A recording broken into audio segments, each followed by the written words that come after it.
Your hearts I'll stamp out with my horse's heels, and make a quagmire of your mingled brains.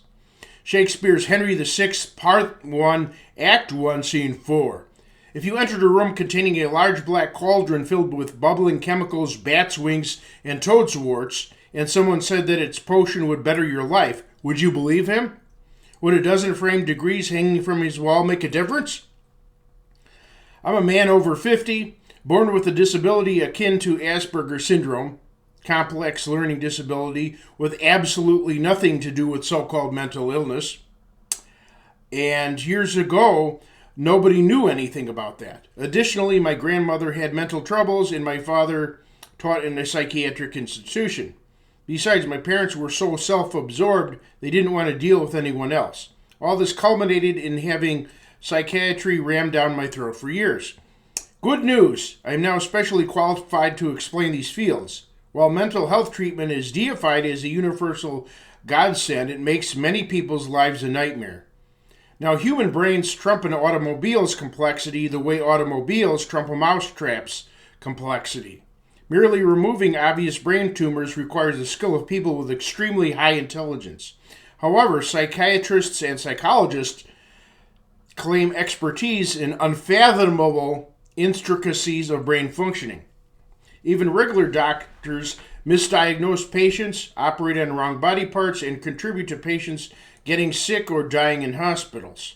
If regular doctors attempting to apply an exact science occasionally make gross mistakes, how frequently might psychologists and psychiatrists who apply fluctuating theories make gross mistakes? Constantly! And since these disciplines require subjectivity, psychiatrists and psychologists can incorporate unscrupulous practices unhindered. Suspicious foundation. Although psychology, simple study of human behavior, is ancient, modern psychology wasn't fully established until around 1800. Psychology became intertwined with psychiatry by around 1900.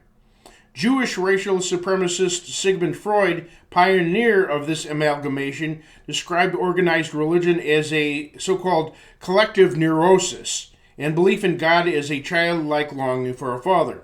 Aboard a ship steaming towards America, Freud said that Americans thought he was bringing them a panacea, but instead, he said, we are bringing them the plague.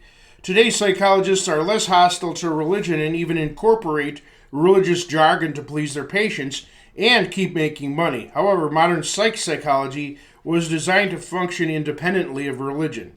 Humanistic psychiatry and psychology explains everything through biological and environmental factors, dismissing notions of good and evil. While many Christian believers now allow elements of humanistic psychology to replace traditional theology, the psych establishment rarely makes concessions. Rather, the core essential element of psychiatry and modern psychology is judging people, opposing Jesus' judge not lest ye be judged, Matthew 7, 1-5. Inventive theories abound, such as the existence of an inner child, an inner caveman or id, a superego, an Oedipus complex, an Electra complex, the legitimacy of inkblot and word association tests, handwriting analysis, hypnosis, dream interpretation, and 5 psychosexual developmental stages, including anal retentive.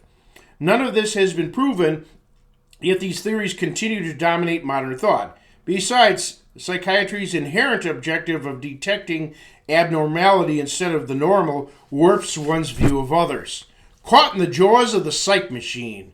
There are 2 major types of mental health units. Adolescent units, under 18, are usually the less serious type. Adolescents are usually there because of personal conflicts, authority problems, or substance abuse.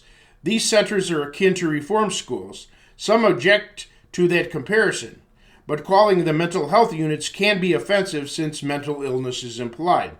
Young people would be better helped by having stricter discipline or friends who are a good influence than these units.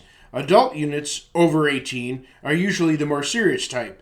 Serious psychiatric units are ones such as featured in the novel One Flew Over the Cuckoo's Nest and made into a movie starring Jack Nicholson and Danny DeVito and others. The film's location was at Salem, Oregon State Hospital.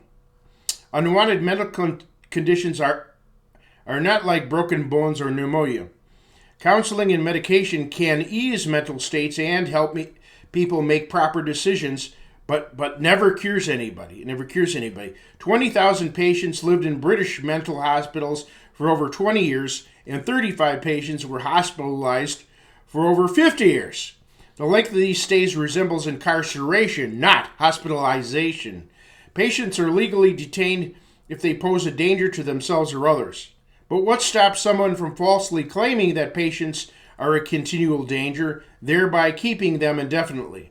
Besides, psychiatrists have consistently failed to predict or determine dangerousness in those who are actually dangerous. Furthermore, all so-called critical and necessary treatment generally terminates if payment isn't received. Mental patients have historically been treated worse than jailed prisoners.